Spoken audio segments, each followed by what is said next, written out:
Welcome aboard, friends. Thank you for joining us here on the Rob Breakenridge Show. This is episode 6. You can subscribe at our Substack page, robbreakenridge.ca. You can also listen and subscribe on Spotify, Apple Podcast, Amazon Music, and our YouTube channel. We've got a lot to get to on this episode. We will talk more about the situation in Ukraine and everything that's happened this week. Marcus Kolga, founder of disinfowatch.org, will join us. We'll talk about healthcare in Canada, an important new book. Dr. Brian Day is author of My Fight for Canadian Healthcare, a 30-year battle to put patients first. He's got a lot to say about the state of healthcare in Canada, what needs to change. We'll also talk about supply management, a controversial aspect of the agriculture industry that applies to dairy, eggs, and poultry. New study out this week says it's time to put an end to supply management. It's risking our trade deals, and it's bad for Canadian consumers. We'll hear from the author of that report coming up later on. It has been a busy week, folks. Let's start with the latest on the tariff front. It seems we're now back into crisis mode as the U.S. has doubled tariffs on steel and aluminum, now up to a whopping 50%. Now, this does not single out Canada, but it will certainly have a huge impact on the steel and aluminum industries here in Canada, never mind those industries that use steel and aluminum for manufacturing. And that's also true, by the way, of American companies that use steel and aluminum. We saw this in Trump's first term, where his tariffs made those input costs rise. That hurt manufacturing. This could be even worse.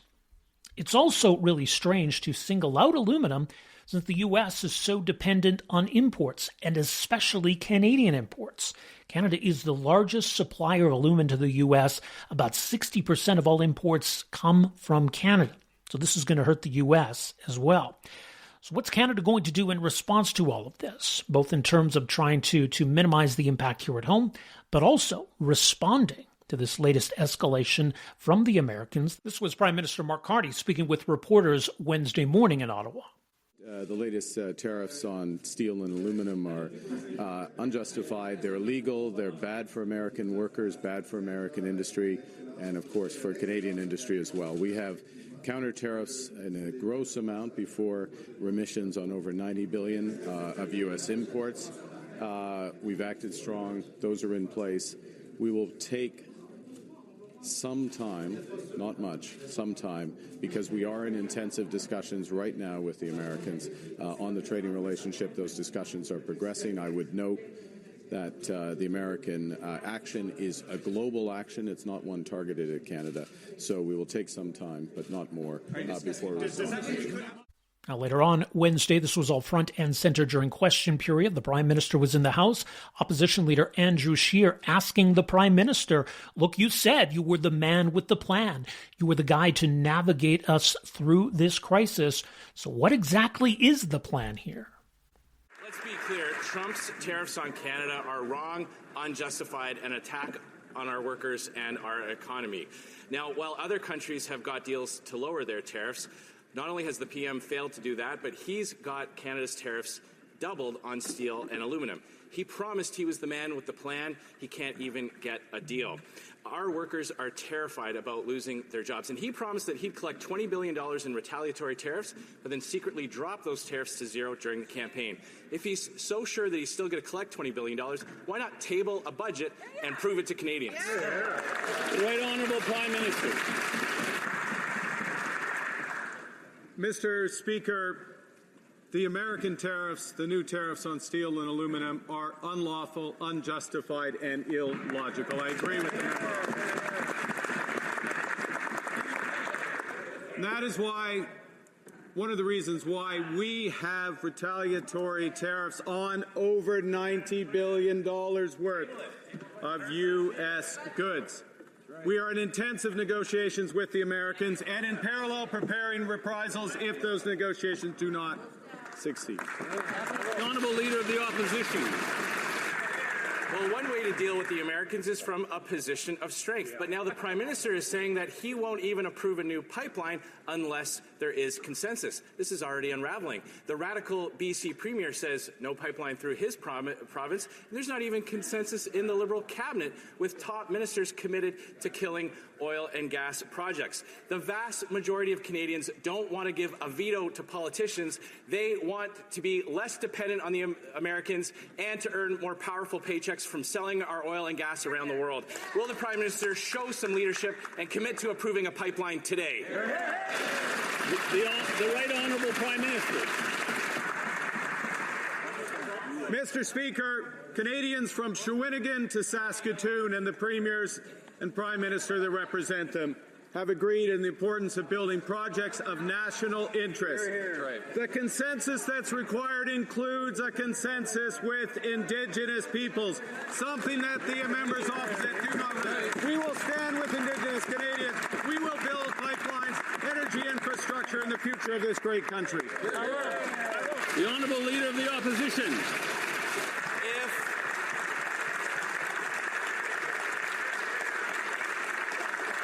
If photo ops and phony rhetoric actually got things done in this country, then Justin Trudeau would still be Prime Minister.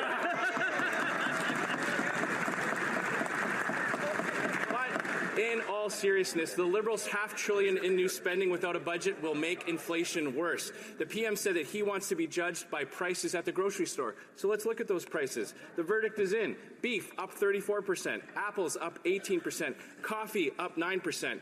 Will the Prime Minister listen to Parliament and table a budget that controls spending, lowers taxes, and cuts inflation so Canadians can afford to put food on the table? The Right Honourable Prime Minister. Mr. Speaker, I'm pleased for the first time to hear the members opposite talk about lowering taxes. That's right. In front of this House. First time in my hearing, Mr. Speaker. Before the House is a tax cut for 22 million Canadians up to $840. They want their support. Now, the backdrop to all of this, reports this week that maybe there's some sort of deal in the works, some sort of imminent trade deal or agreement with the U.S., but who knows? I mean, it would be great to put all this behind us, especially with these massive new tariffs on steel and aluminum, but who knows? I mean, for that matter, who knows what the U.S. is even after? What is the point of all of these tariffs in turmoil? Is it about getting trade deals with other countries, or is it about doing less trade with other countries? Is it about revenue from imports, or is it about keeping imports out of the country to protect American industries? It just seems like it's all over the map. And here's a great example of that. I want to play you a remarkable exchange from this week between U.S. Commerce Secretary Howard Lutnick, who's been front and center in all of this and maybe one of the biggest cheerleaders of Trump's tariff agenda, in an exchange with Republican Senator John Kennedy. Now, Senator Kennedy is a pretty staunch Republican, pretty staunch Trump supporter. But he, I think, asked some pretty fair and basic questions, like, what is the point of all of this? So here's that exchange. If Vietnam, for example, came to you tomorrow and said, okay, Mr. Secretary, you win. We're going to remove all tariffs and all trade barriers. Would the United States please do the same? Would you accept that deal? Absolutely not. Okay. Absolutely not. That would be the silliest thing we could do. Why is that? Vietnam has a $125 billion exports to us and imports from us $12.5 million. And you're thinking, Vietnam exports $125 billion? I'm aware of the figures, but tell me. But where do they get it from? They buy $90 billion from China, then they mark it up and send it to us. So you They're just a pathway of China to us. You wouldn't accept that deal? No, it's a terrible deal. We're the one with money. We're the one with the store. Of course they want us to take down. What's the purpose of reciprocity then? Is reciprocity not one of your goals? Are you telling the president that we shouldn't seek reciprocity? If that's what you're telling him, why are you trying to do these trade deals? What do we want? We want to encourage Vietnam to produce products they're great at producing. But I want to get back to reciprocity. You just said you don't believe in it. You don't accept reciprocity as a goal. What are you negotiating in these trade deals? Why would we open our bank account and their bank account when why ours are is you 10 times negotiating bigger? trade deals? You're trying to get other countries to lower their tariffs and trade barriers in return for us lowering ours. That's true for the things that they'll take from us. That's called reciprocity. Of course. So are you or are you not seeking reciprocity in these trade deals? We are absolutely seeking reciprocity with respect to things that can be reciprocal. But you just said, but when they're importing from country, China and sending it to us, you just said they're that not. if a country came to you and offered you the ultimate reciprocity, no tariffs, no trade barriers, in return for us doing the same, you would reject that. Of course, because they buy from China and send it to us. Don't you agree with me? Suppose they said we won't buy from China. Now we're talking. If it was Vietnam, would you accept that deal? We would consider it. For what things? For what products? Would you want to change? Well, there are certain products we want to reshore. We don't want other people making them. Okay, so very revealing, but I think at the same time kind of worrying, because it's not exactly clear what the U.S. is after here. So do they want a trade deal with us? How much can we trust the U.S.? That's the challenge right now, that it's all not at all clear. But all of this, of course, has some very real and potentially very dire economic consequences. So we'll see what the next few days bring us. When we come back, the latest on the situation in Ukraine and what's been an eventful and consequential week. You're listening to The Rob Breakenridge Show.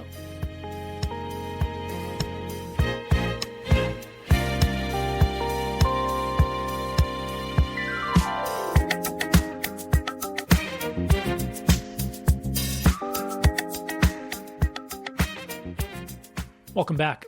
Turning our attention now to the situation in Ukraine and a week that began with news of an impressive counterpunch from the Ukrainians against Russia's strategic bomber fleet. So-called Operation Spider's Web was an elaborate drone attack which took out over 1/3 of Russia's strategic cruise missile carriers. In the aftermath of the counteroffensive, Russia is vowing a response. U.S. President Donald Trump, meanwhile, revealed that he had a phone call this week with Russia's president, and then Thursday said to reporters that, quote, sometimes you're better off letting them fight for a while and then pulling them apart, speaking, of course, of Russia and Ukraine. So joining us now for some further analysis of where things stand, very pleased to welcome to the program Marcus Kolga, founder of disinfowatch.org. He's a senior fellow at the Macdonald-Laurier Institute's Center for Advancing Canada's Interest Abroad, and is also a senior fellow at the Raoul Wallenberg Center for Human Rights. Marcus, so great to have you with us here. Welcome to the program. Thanks for having me on, Rob. Let's start with what they're calling Operation Spider's Web. Just remarkable that Ukraine was able to pull this off. More than 1/3 of Russia's strategic bombers taken out in this sophisticated, elaborate drone attack. So first of all, how remarkable was it that Ukraine pulled this off, and how big an impact might this have? Well, we're learning more and more as the hours go by about the complexity of this fantastic operation.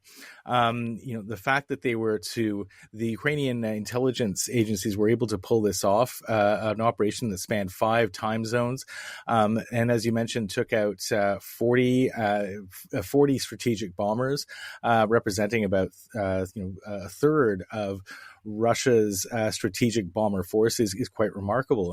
And so we're learning now that this operation, it was about a year and a half in planning.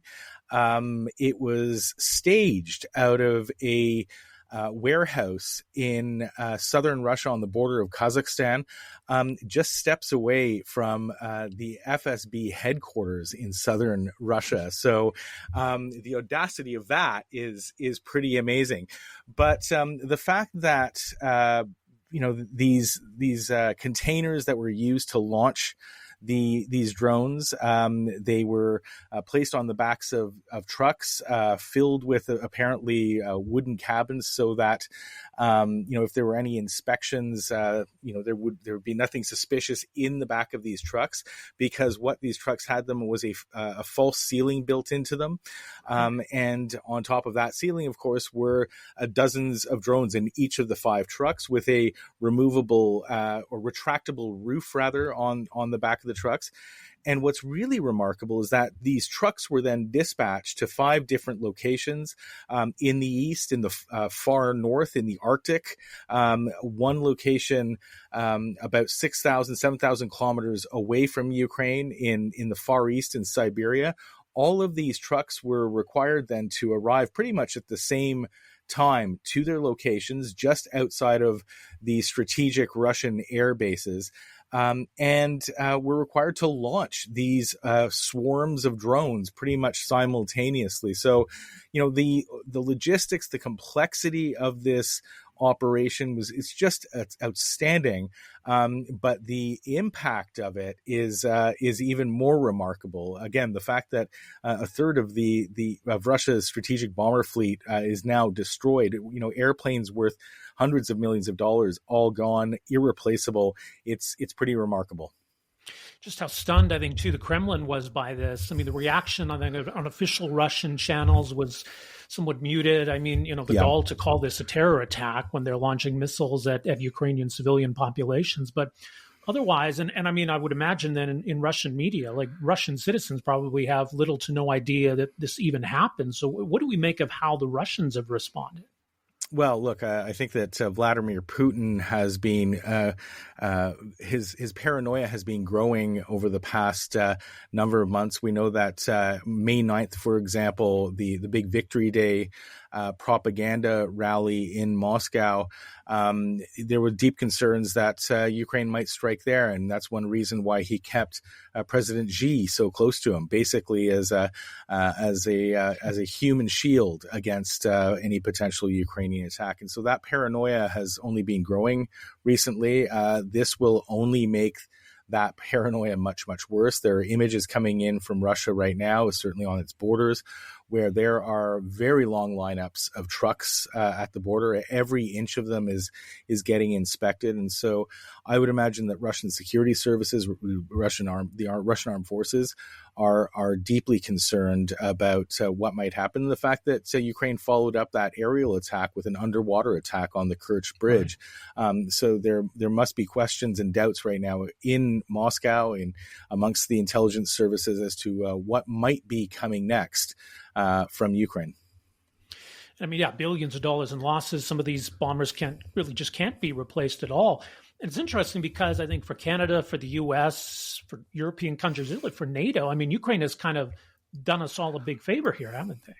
Well, that's exactly it. I mean, Canadians, when they hear about these strategic bombers, they might be thinking about the Russian, the Bear, the bomber with the four engines, the large propellers, the swept-back wings.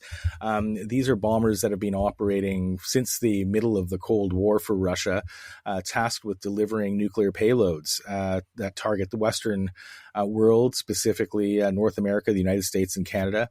And these are bombers that have been regularly threatening our sovereign airspace, and Canadians will recognize those images of CF-18s intercepting those strategic bombers. Well, today they're quite the number of those bombers is quite smaller, and so it's a real help actually to Canada, Canada's armed forces, in that Ukraine has really diminished that threat of Russian strategic bombers targeting Canada and the Western world. So Ukraine has done us a big favor. It's done NATO a big favor, and it's certainly done a huge favor to those nations bordering Russia that are threatened. They feel that they're under threat. Estonia, Latvia, Lithuania, Finland, for that matter, Poland.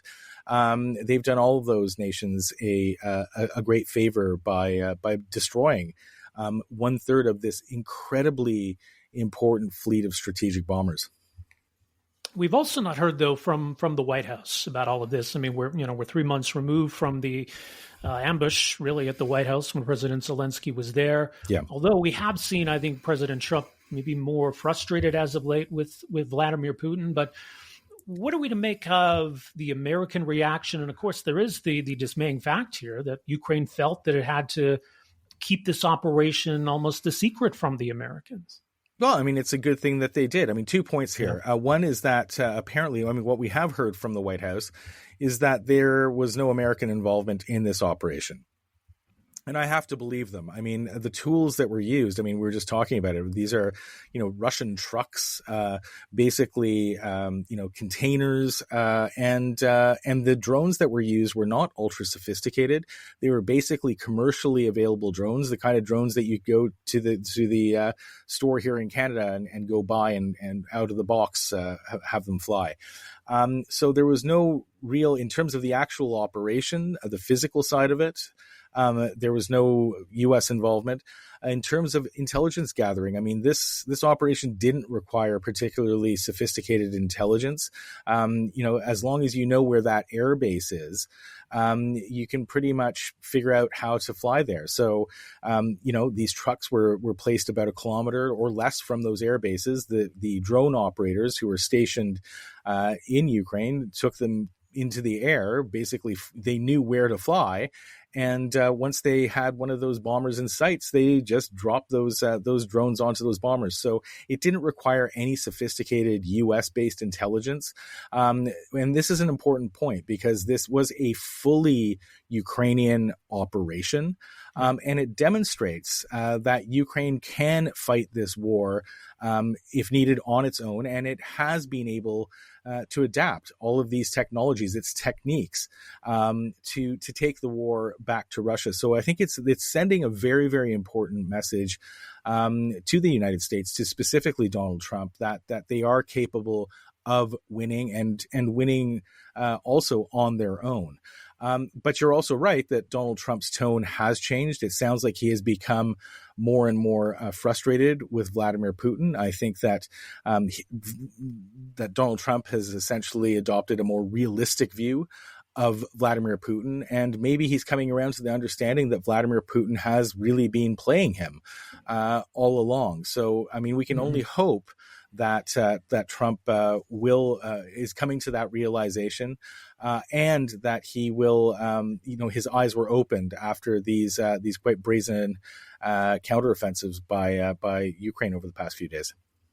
Well, I think it's helpful in a sense, too, because when we talk of a ceasefire, and I know the Russian narrative, and maybe it's been one to somewhat to some extent echoed by the U.S., that almost like Russia is on the verge of defeating Ukraine, or Ukraine is at Russia's mercy, and somehow a ceasefire is almost doing Ukraine a favor at this point, even if it's a ceasefire that's on Russian terms. But I mean, this shows that that's not the case, that Ukraine is very much in this fight and taking the fight to Russia. So how important is it to kind of burst that narrative? Well, no, you're absolutely right. I mean, it's in Vladimir Putin's interest to drag this war out as long as possible for many reasons. First and foremost is that he has been waging this war of terror against the Ukrainian people for the past 3.5 years. But really, that war of terror, the targeting of civilian infrastructure, of hospitals, of schools, even churches and churchgoers have been targeted over the past few months. All of this is intended to wear down Ukrainian morale, the morale of the Ukrainian people, the armed forces, the government, in hopes that it will force them to the negotiating table, and that they will capitulate, that they will give up those territories, all of those territories that Vladimir Putin is demanding from them. And so that's one reason why he drags out this war. The other reason is to distract his own people. I mean, he has been in power now for 25 years. He has failed to deliver on any of his promises initially made to the people of Russia. Outside of Moscow and St. Petersburg, the people of Russia live in relative squalor, in poverty. There is 1/4 of Russia's hospitals don't even have clean running water or heat. This is the reality inside of Russia. So instead of having his people focus on the poor standard of living that Vladimir Putin has provided them, this war is a distraction, and he knows that. And so these are two of the primary reasons why he needs this war to continue. And in terms of that narrative that you mentioned, that Russia is somehow winning, I mean, this is something that the U.S. administration needs to be enlightened about. The fact is that over the past year and a half, when Russia has been grinding through around 1,500 soldiers every single day, 1,500 casualties every single day, in that year and a half, Russia's failed to capture territory that's even the size of Prince Edward Island. And so that represents a significant failure. Russia also reached a significant milestone in terms of overall casualties in this war.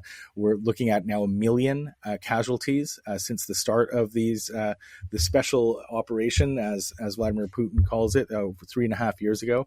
So, Russia has, if you take the totality of what has occurred over the past 3.5 years, this is a historic and major catastrophic military failure that Vladimir Putin has been engaged in. And the United States needs to recognize this. They need to recognize the position that Vladimir Putin is actually in, and that the Western world really has an advantage here. If we just continue supplying Ukraine with the weapons that it needs, the aid that it needs, if we increase the flow of those weapons, there's a realistic chance that Ukraine could win this war ultimately and push out the Russian invaders if we were only support them. And I think that over the past couple of days, with these drone strikes, Ukraine has sent a very strong message to Donald Trump that they're not out of it, and there is a chance that they can win. So let's talk about some of those steps we could take, and that means support for Ukraine, financial support, military support.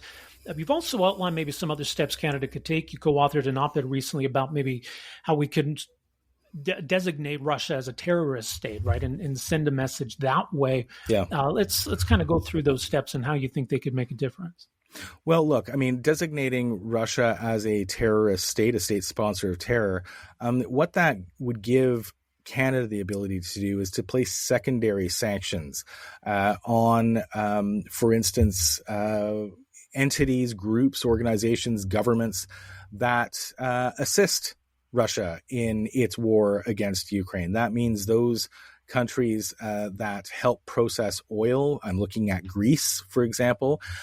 We know that Russia's Shadow Fleet, this is a fleet of aging tankers that often sail on the Baltic Sea, on the Atlantic, without any sort of insurance or official papers. These tankers clandestinely enter Russian ports, get filled up with Russian oil, and then take it through the Mediterranean and up to Greece, where there are various different facilities and morally corrupt operators who then mix the Russian oil with other oil that's being sourced from nations that are not under sanctions. And so they sort of launder Russian oil there and then sell it onto the Western world without identifying the fact that there is a significant amount of Russian oil mixed into it. So we could start placing sanctions on those governments, those entities that are aiding in that process. China, for example, China is directly aiding Russia in its continued war against Ukraine in terms of supplying much needed hardware parts for weapons systems, other elements that help Russia feed its war, including its oil and gas industry. So it would allow us to place sanctions on those Chinese entities that are, for example, supporting Russia as well. So that's the important distinction, the practical distinction of having Russia identified as a terrorist entity. But there's also the pariah status. Russia right now is in most of the Western democratic world, aside from Hungary and Slovakia, for example. But the rest of the Western democratic world primarily does recognize Russia as a pariah, but having that designation placed on them just increases that perception, that understanding of the nature of the regime. So that's critically important. The other thing that we really need to be doing, certainly here in Canada, is enforcing our sanctions against Russia. We know that back in August, there was a U.S. Department of Justice indictment that was unsealed, revealing the fact that RT, that's Russia's state media, which is being identified by the Canadian government, the U.S. and the U.K. government as a key component of Russia's intelligence operations. Russia Today spent $10 million in allegedly setting up a North American media platform called Tenet Media. This platform was allegedly run by two Canadians. There was a Canadian far-right influencer that was employed by this group, again, paid allegedly by the Russian government, to produce content that aligns with the Kremlin's objectives, including anti-Ukrainian narratives and other types of narratives that are extremist in nature and intended to polarize our society and undermine the cohesion within it. And the fact that this DOJ indictment essentially identified these two Canadians, that money had allegedly flowed into the bank accounts of two Canadians. None of this appears to be being investigated because RT is under our sanctions, and doing any sort of business with RT, whether providing a service to it or receiving benefit from RT, and that includes being paid for services, that would be illegal under Canadian law. So we need to investigate these sorts of instances and ensure that our existing sanctions, are being enforced, because right now it doesn't appear that that's the case. Indeed. Well, we'll leave it there. Much more is mentioned, disinfowatch.org. Marcus, appreciate the insight on all this. Thanks so much for making some time for us here. Thanks for having me on, Rob. Once again, that's Marcus Kolga, founder of disinfowatch.org, also a senior fellow at the Raoul Wallenberg Center for Human Rights. You're listening to The Rob Breakenridge Show. Back with more right after this.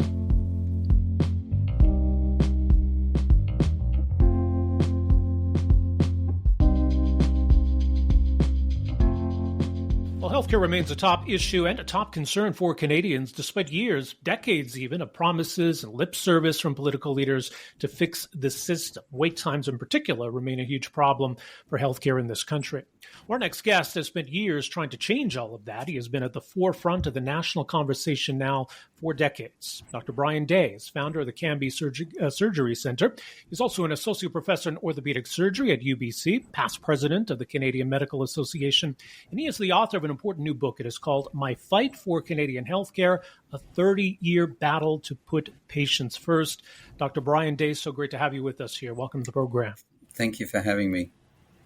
Let's talk about what prompted you to write this book. And when you're sort of reflecting on all of this, it does sound like maybe is this sort of a new chapter for you? Is in some ways a step back from the fight?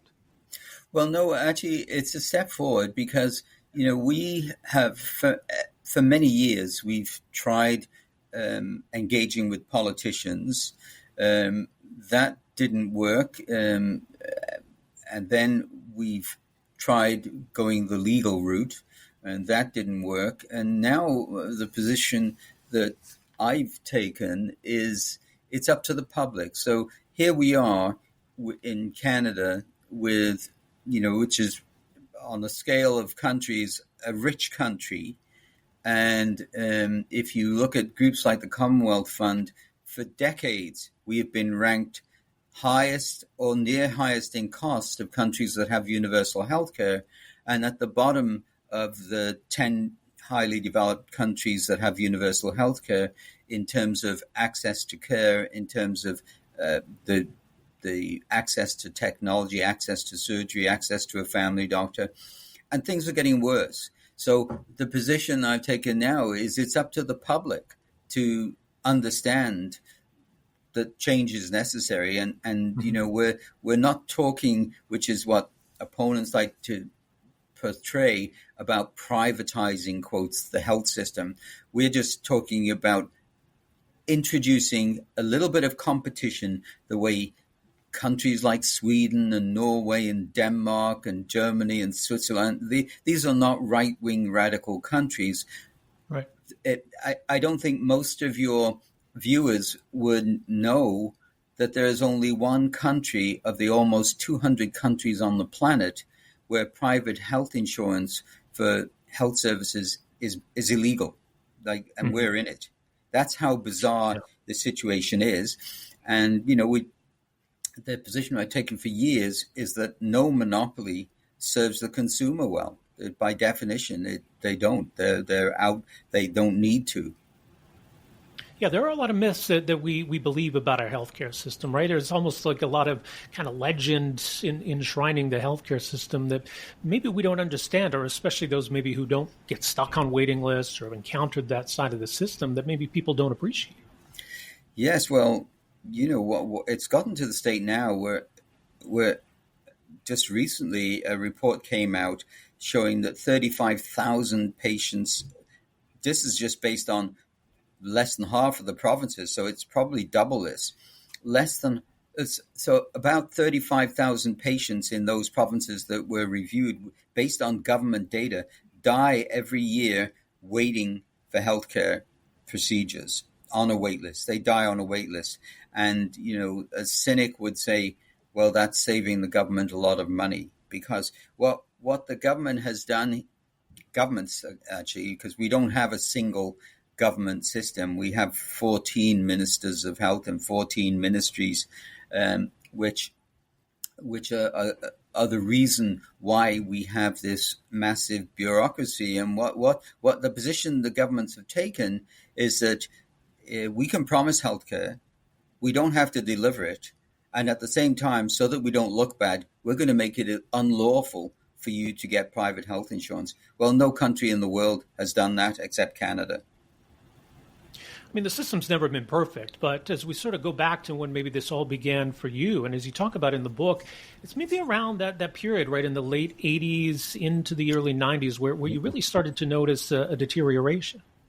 Yes, I mean, some of the actions that were taken by government, if you look into the history of the early 90s even, that's when experts, quotes, economists advised governments, and the governments swallowed their argument, that the cause of rising health costs was the fact that we were training and had too many doctors and too many nurses treating too many patients, and that was costing a lot of money. So they closed and cut back. They closed nursing schools, cut back medical schools by up to 30%. And guess what? We now have a shortage of doctors and nurses. This is the level of stupidity, if you like, that governments believed and acted upon in the 90s. And when I came to Canada in the 70s, there were no problems. We were between second and fourth in the number of doctors per population. Now we're around, in the world, on a population basis, we're now around 70th. And this is through government policy. It's through nothing but government policy. The other thing is, of course, we have a monopoly. Talking about monopolies, we also have an unusual government monopoly on medical schools. So they control the flow of doctors, and whereas in other countries, even countries like Britain, but in the United States, which is our closest neighbor, medical schools like Harvard and Yale, Stanford, Columbia, these are non-government schools. These are not second-rate medical schools, and they're training doctors. We need to train more doctors, and if the government won't do it, then we should be looking for alternatives. Let's talk about why you started the Canby Center, what you saw as maybe a need for that or a void to be filled. What was the motivation there? So, when the government, when we lost our recent case at the BC Appeal Court, they came out with statements that were shocking. And I think they were deferring to the higher court, the Supreme Court of Canada, which in a cowardly manner, in my view, refused to hear the case, even though they heard a similar case and granted the rights we were seeking to Quebecers in 2005. But what happened is that that we as surgeons in the public system in the late 80s were being told that we couldn't treat patients. So the average, in my specialty, the average orthopedic surgeon, and this is data from the Canadian Orthopedic Association, requires 13 and a half hours a week of operating time just to maintain competence. That's like, an airline pilot needs a certain number of flying hours to maintain competence. We were progressively cut from about 20 hours a week down to 5 hours a week. And in my case, I had 400 patients waiting to get into hospital. That frustration led a group of us to look at basically taking the position, if the government won't let us into their hospital, let's consider building our own hospital.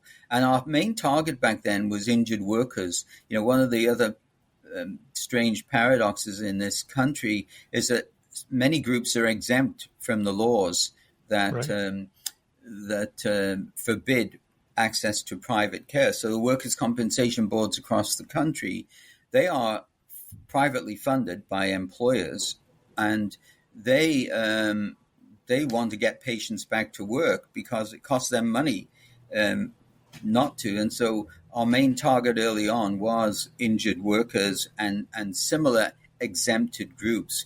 One of the strange paradoxes also is that there are many exempted groups in Canada, exempt from the rules, including groups like, judges are exempt. So judges are allowed to access private insurance. The armed forces, strangely enough, any federal employee, but also included in that are federal prisoners.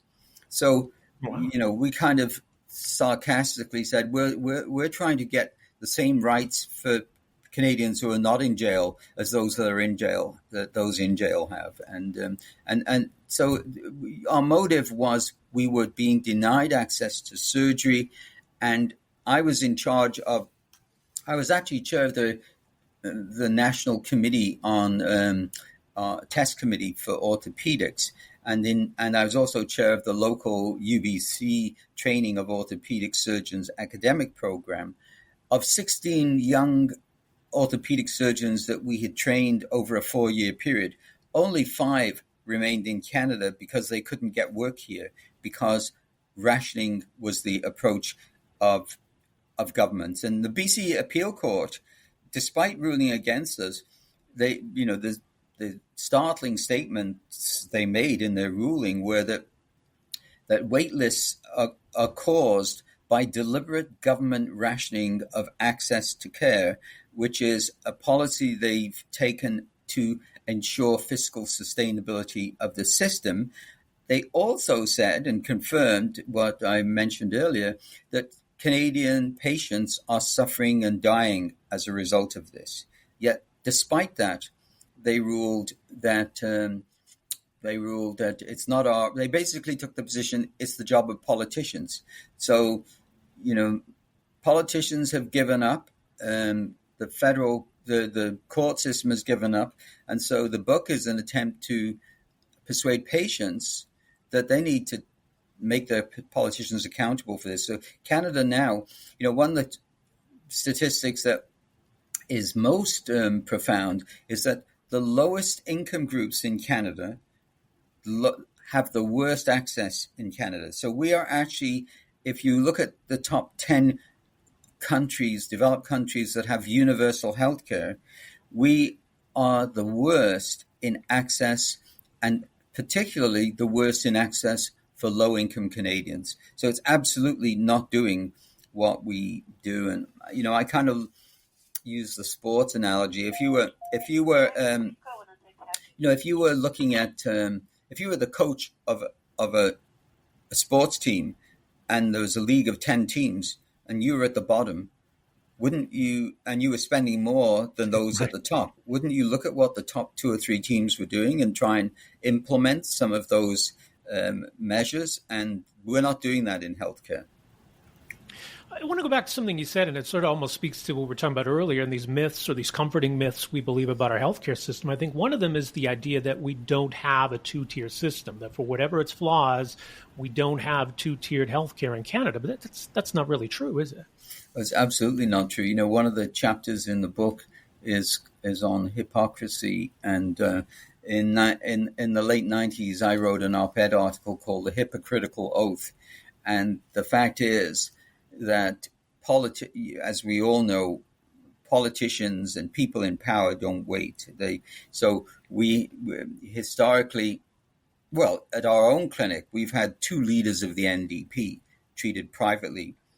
We were in the courtroom a few years ago, taking on the defendant in the trial is known as the Attorney General, the Office of the Attorney General of British Columbia. During the trial, they were sending us patients privately, that office.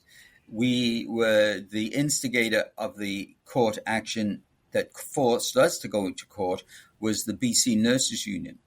They were sending us private patients, their staff members. This is the hypocrisy that goes on. Individuals, and these are all on the public record, individuals like Jean Chrétien,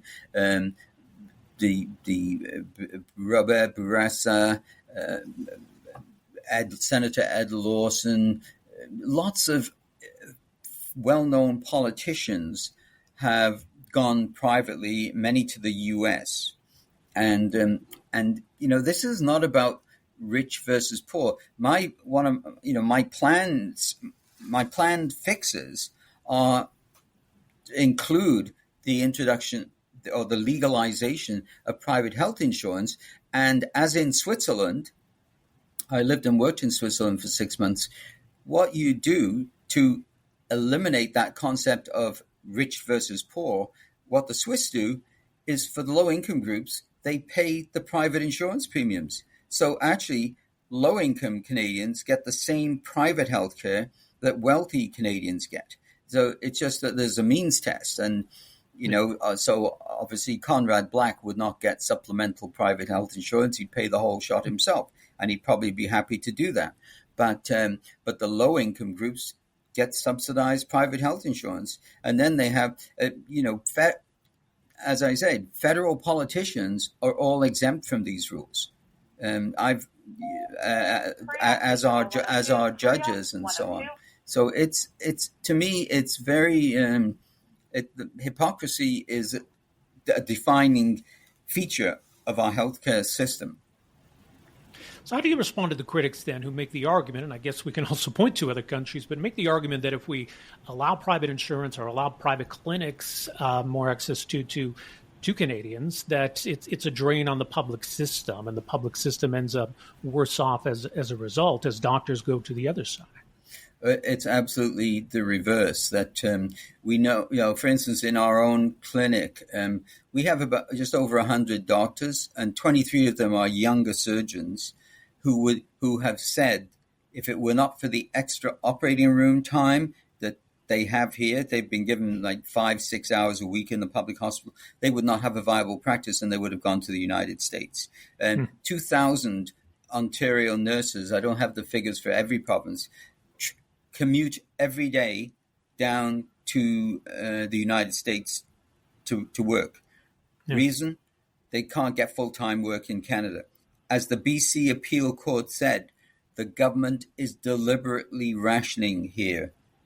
We don't have a shortage of orthopedic surgeons. There are 3,500 young Canadians also going to medical schools outside of Canada because the government won't train enough. These are false accusations, and they have no basis in logic or fact. And the opposite would happen. That we need to. The other thing we need to do is we do need to address the fact that family physicians are underpaid. I mean, I kind of joke in a way, but family doctors used to do house calls. Nowadays they can't sustain it because most family doctors are running a practice. They've got an office and overhead, and the government fee for a house call for a family physician is 1/4 of what a skilled trade person would get for coming to your home.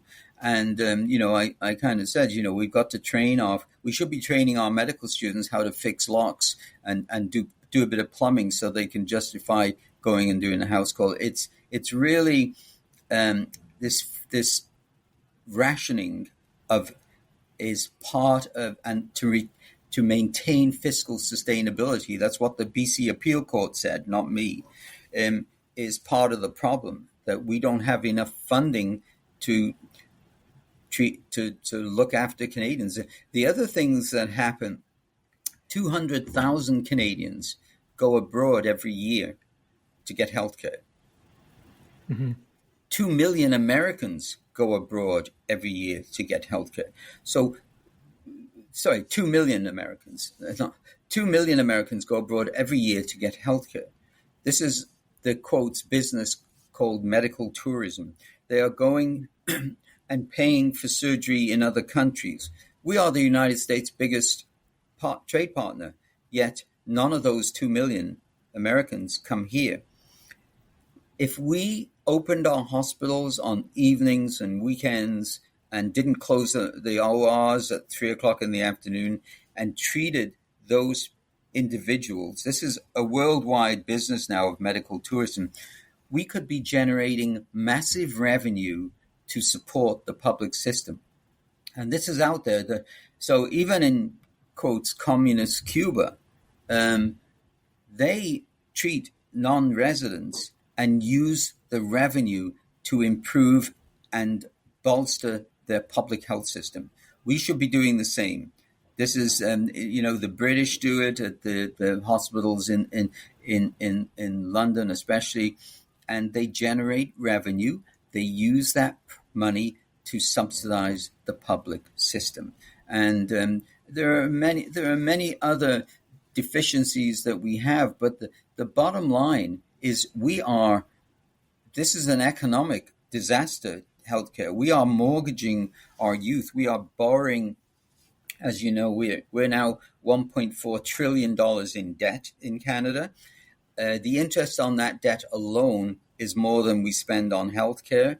We are creating this debt, putting a mortgage on the next generation, on our youth, and that's not right. And people of my age, the older baby boomers, are now starting to hit this health system like it's never been hit before, and it's going to get worse. And we need to come up with solutions.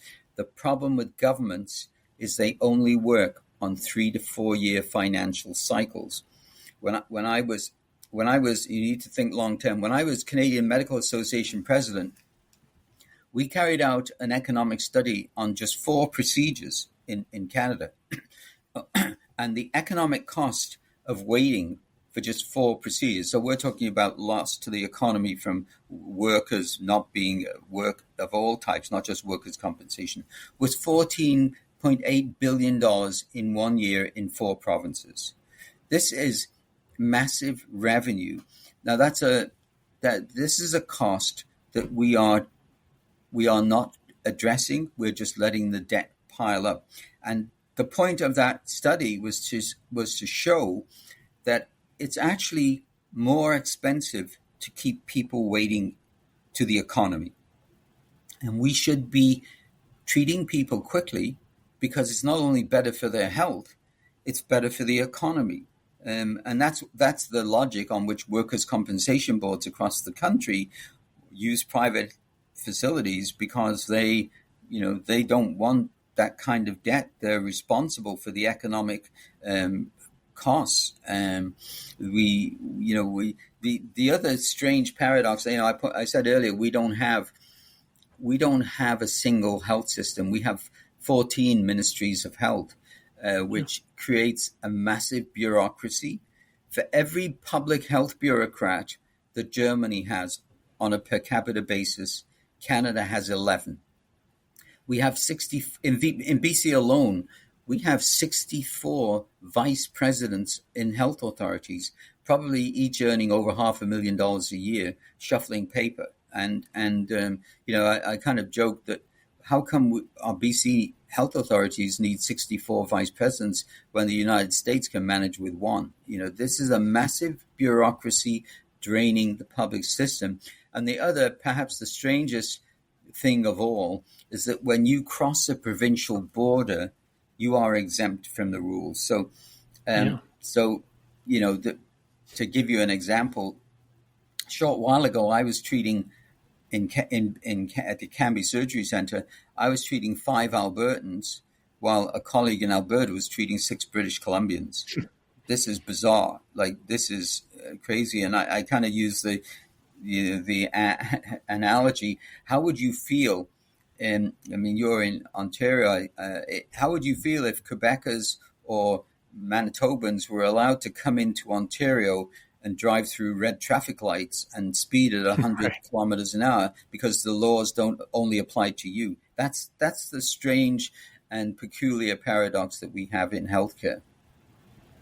I do want to touch on the legal side, and you talk in the book about your own challenge in the courts and the Supreme Court decision 2 years ago to not hear your case. But we also had, of course, the Chauli decision from the Supreme Court, which was hugely consequential. So this gets to the whole issue of charter rights, Section 7, and the suffering caused by wait times and the rationing and the lack of options.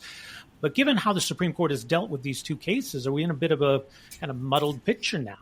Well, we absolutely are, because as you know, in the Supreme Court of Canada, in the Chauli case of 2005, they ruled that to allow Canadians to suffer and die without any safety net is a violation of their rights, and therefore they legalized private health insurance.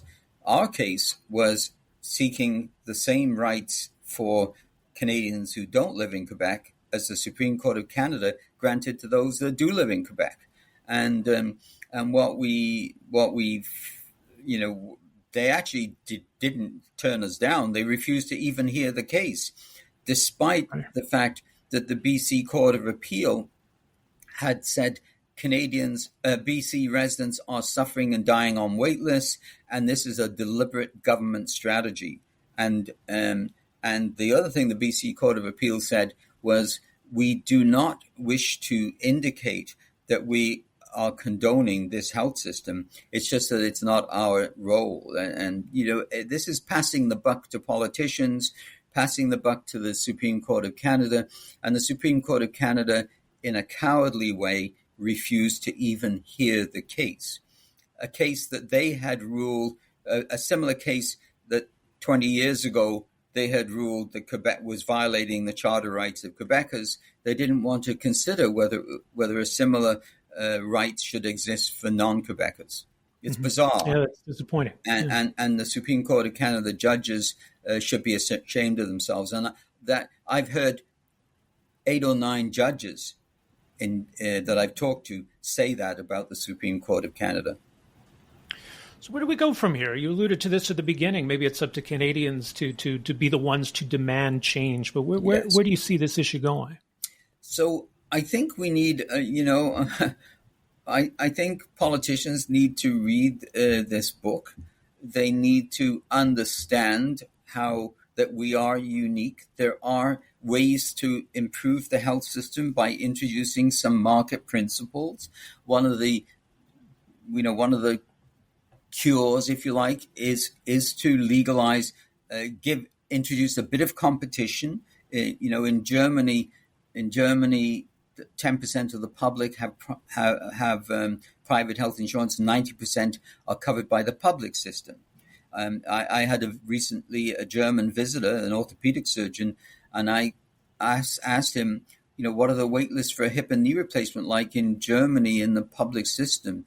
His answer was, they're very long compared to the private system. I said, well, how long? He says, maybe 3 or 4 weeks. Wow. And that's what, and it was only 1 or 2 weeks in the private system. So The whole point is introducing some competition. The other thing we're unique in the OECD in exclusively funding our hospitals with global budgets.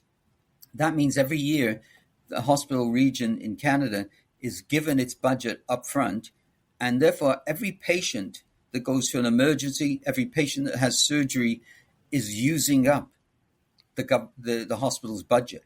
So the last thing the chief financial officer of a hospital wants is patients, because they are cost items. In every other developed country that has universal health care, and every OECD country, a patient goes to a hospital for, say, a hip replacement. The public system pays the hospital, whatever it is, $15,000, $20,000. Therefore, the chief financial officer wants patients. The other thing that other countries do is a healthcare guarantee. We know that the government has data on the maximum safe acceptable times to wait, and they're not meeting those benchmarks by any means. For instance, we had data in our trial in 2017 from the government that we had to bring a hostile witness to get because they keep it secret. Only 16% of patients with a serious bladder cancer likely to spread were being treated in the maximum safe time. With a healthcare guarantee, what you do is you say, as you approach that maximum acceptable time, the government is forced legally to pay for you to have that treatment elsewhere, privately or publicly. Mm-hmm. Well, the book is out now. It is called My Fight for Canadian Healthcare, a 30-year battle to put patients first. Dr. Brian Day, thank you so much for joining us here today. Appreciate the conversation. Thank you. All right, there you go. That is Dr. Brian Day, of course, founder of the Canby Surgery Centre, Associate Professor, Orthopedic Surgery, UBC, past President of the Canadian Medical Association. And as mentioned, his new book, it's out now. It's called My Fight for Canadian Healthcare, a 30-year battle to put patients first. Coming up after the break, we're going to talk about supply management, which has certainly been controversial, to say the least, in Canadian politics, a bit of a third rail, even you might argue. But a new study says we need to end supply management. It's bad for consumers, it's bad for trade deals, and yes, it's bad for the egg sector. This is the Rob Breakenridge Show. More after this.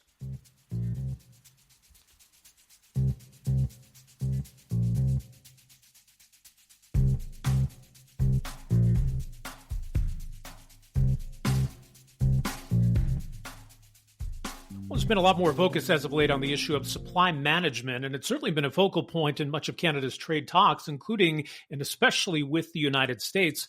The government, though, continues to defend the system, even vowing that supply management will be off the table in trade talks. But is it a system worth defending? Never mind our trade partners. Do Canadians benefit from supply management? Well, there's a timely and important new study on this question out now from the Macdonald-Laurier Institute, macdonaldlaurier.ca. It's called Sacred Cash Cows, the Urgent Need to Eliminate Supply Management. We're joined now by the report's author, Dr. Stuart Smyth, is a professor in the Department of Agricultural and Resource Economics at the University of Saskatchewan. Professor Smyth, good to have you with us. Thank you, Rob. Pleasure to be here. Let's kind of start with a brief overview of what supply management is, because it only applies to a very narrow sector of the overall agriculture sector. Yeah, absolutely correct. So going back to the late 1960s, early 1970s, supply chains were very different than they are today. So there was more price shocks. So in the very early 70s, what the federal government did to try to minimize some of those price shocks was they put legislation in place to control the production of all of the dairy products in Canada, all of the egg and poultry products. So whether it's laying hens or, chickens for processing, they control the production of all of those food products, which is really anti-competitive behavior because beef, pork, grain producers are all subject to international market prices and have been for decades. So It was a very specialized legislation, predominantly designed to protect small dairies in Quebec. Right. And so it is interesting that we do have this system where most of the agriculture sector does not fall under this, but a small sliver of it does. Is there any basis for that, I guess? I mean, you often hear, for example, milk is something with a shorter shelf life, or, the practices south of the border as it pertains to dairy. Is there anything unique or special about these aspects of agriculture? I think it leads to great inefficiencies. I mean, there is a lot of production that's simply dumped on the ground over the last dozen years or so. About 6% of the milk produced annually across this country is just simply poured on the ground because there's no ability between provinces or very limited ability to move production from one province to the other province. So it's simply poured on the ground. And if you look at the efficiencies in the American system, Wisconsin and Idaho are actually the second and third largest dairy producing states in the U.S. So it shows that efficiencies in supply chain logistics over the last couple of decades could very easily allow production to shift to more efficient, lower cost producers in Alberta, Saskatchewan, Manitoba, away from those small, inefficient farms in Quebec. And Canadian consumers would benefit from the lower prices of those efficiencies. Yeah, talk about why there's a difference. I mean, dairy herds in the West or in Alberta on the prairies do seem to be slightly larger than those in Quebec, or maybe even significantly larger in some cases. Why is that? So I think a lot of things out here. Our dairy farms in the three prairie provinces average about 190 head of dairy cows compared to just over, I think it's 82 or 83 in Quebec. So more than double the dairy operations out here. Right? Part of that is there's more land availability. Land is there's less competition for land as opposed to more densely populated parts of southern Quebec. The cost of feed production, the transportation of these items from Western Canada to Eastern Canada, those kind of things all contribute to Western Canada being lower cost producers. Mm-hmm. And it's interesting too, because, it's difficult to get into this industry because of the quotas, but the quotas haven't really protected farms in a sense, right? Because we've seen still a lot of consolidation. There's far fewer dairy farms today, isn't there? Yeah. When you look at the average farm size has been increasing in Canada for decades. It's no different for beef producers, straight grain producers, the supply management sector. All of these operations have got a little bit bigger one decade to the next, and there's always a few thousand fewer farmers involved from census to census. So we've seen this consolidation. It's just been a consistent aspect of the agriculture industry, but also of all sectors of our economy. We've got fewer financial institutions than we did 50 years ago as well. So the tariffs are one aspect, right? We've got the quotas, we've got the price regulation, we've also got the tariffs that are meant to keep out foreign products. Now, these tariffs are so high that they don't really actually apply to anything. We've got some small carve-outs, for example, in our trade deal with the United States. But what's the broader impact? Because we've got the rest of the agriculture sector that depends heavily on us having access to foreign markets. The real concern for me now, Rob, is following the federal election at the end of April, the Bloc Québécois has reintroduced the bill to carve out supply management, saying that Canada cannot give any supply management concession in the dairy in supply management in any international trade agreement. And so we've already lost an opportunity with the UK to not have a trade agreement simply because Canada wasn't willing to make any concessions. So based, if this law goes through or this bill gets through and becomes law, Canada is never going to sign another international trade agreement with any trade partner or renegotiate one. So we're the 40 million people in Canada that economically benefit from international trade are all going to lose simply to protect about 4,200 dairy farmers in Quebec. Can Canada be an exporter in these supply managed industries? It does seem odd that when it comes to beef or pork or lentils or you name it, Canada is a big player, but the idea that we're somehow at a disadvantage when it comes to these other sectors, what do you make of that? I think there's a really good example. So just over 20 years ago, Australia got rid of its supply management. And now about half of the products produced are exported. So again, I think you've given numerous examples. Canadian agriculture is phenomenal at producing high quality, high demand products. And you're right. If the restrictions of supply management were removed, that would allow dairies to flourish right across this country. A colleague of mine told me that a number of years back, he was talking to a dairy farmer in the southern BC interior who said he could send a tanker truck of milk a day into Seattle if supply management was removed. Wow. What would it mean for prices? Because we do see variations, fluctuations. Beef prices have gone up and down. It's not a guarantee that we'll automatically and forever have cheaper milk or eggs or cheese, but there is a built-in almost tax that supply management creates. Yeah, so there was a study out of the University of Manitoba just a few years ago, and they estimated it was around $350 or $400 a year that every Canadian pays a higher cost to support supply management. And when over 80% of Canadians are expressing concern about food prices, this seems to me like a really simple solution to put $400 back into the pocket of every Canadian, just simply by removing competition barriers. Mm-hmm. And you're right. We're also restricted in access to products. I've done some traveling through part of my job and going into cheese stores in the UK or the Netherlands or France or Italy. I mean, you see these volumes of supplies, and that's just not allowed here, or the tiny amount that is so expensive. You're looking at $30 or $40 for a few hundred grams of a piece of cheese. Well, you're right. They tax it into obscurity. Nobody can afford to bring it in. So we're not only are we paying more for what we buy in Canada, we're losing access to all these other products that just simply will not pay these ludicrous, astronomical tariffs.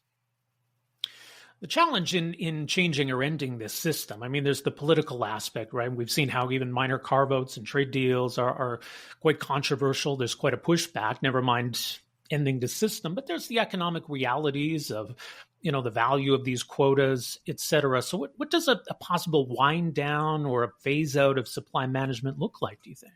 Yeah, I think, and that's a very legitimate concern, because farmers getting into the sector or in that transition from one generation to the next have used that quota to secure lines of credit or operating capital.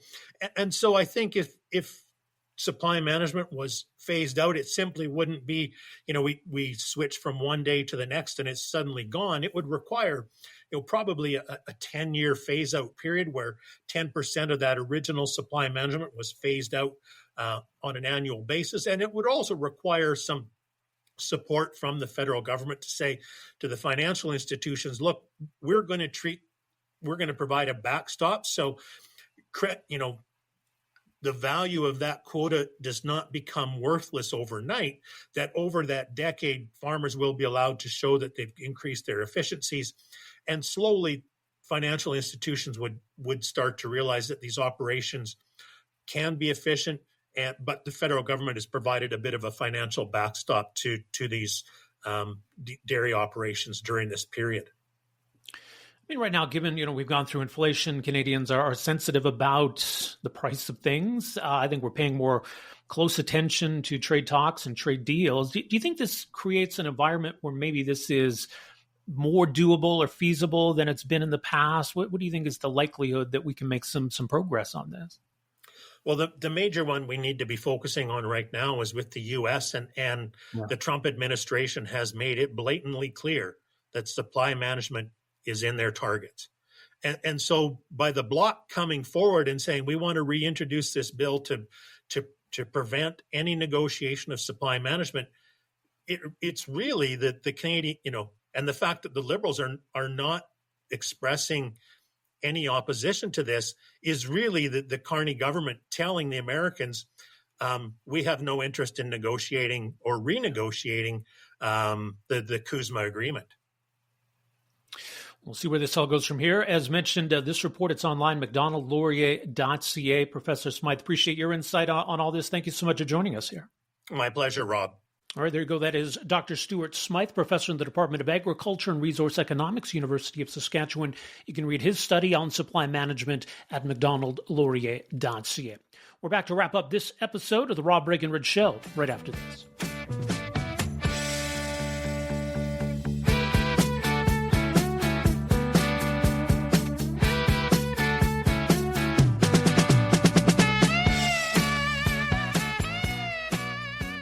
Okay, thanks again for joining us here, episode 6 of the Rob Breakenridge Show. Our thanks once again to Stuart Smyth, University of Saskatchewan. Also, Dr. Brian Day, again, his new book, My Fight for Canadian Healthcare, a 30-year battle to put patients first. And also Marcus Kolga, founder at disinfowatch.org. Coming up on our next podcast, which will drop on Tuesday morning, a conversation with Calgary mayoral candidate Jeremy Farkas. He's back 4 years after his unsuccessful run for mayor, but he's gone through a lot over the last 4 years. And in many ways, he is a very different man, different candidate. We'll hear from Jeremy Farkas on the next episode. Also, Dr. Mark Tyndall, harm reduction expert at UBC. He's the author of a provocative new book. It's called Vaping, Behind the Smoke and Fears. and why he really believes in the principle of harm reduction when it comes to tobacco use and reducing cigarette smoking levels. We'll have that interview for you coming up as well. Remember, episode 7 lands on Tuesday morning. Again, don't forget you can subscribe at our Substack page, robbreakenridge.ca. Listen and subscribe on Spotify, Amazon Music, Apple Podcasts, and our YouTube channel. Have yourselves a fantastic weekend, folks, and we'll talk to you next week, Tuesday morning. Take care.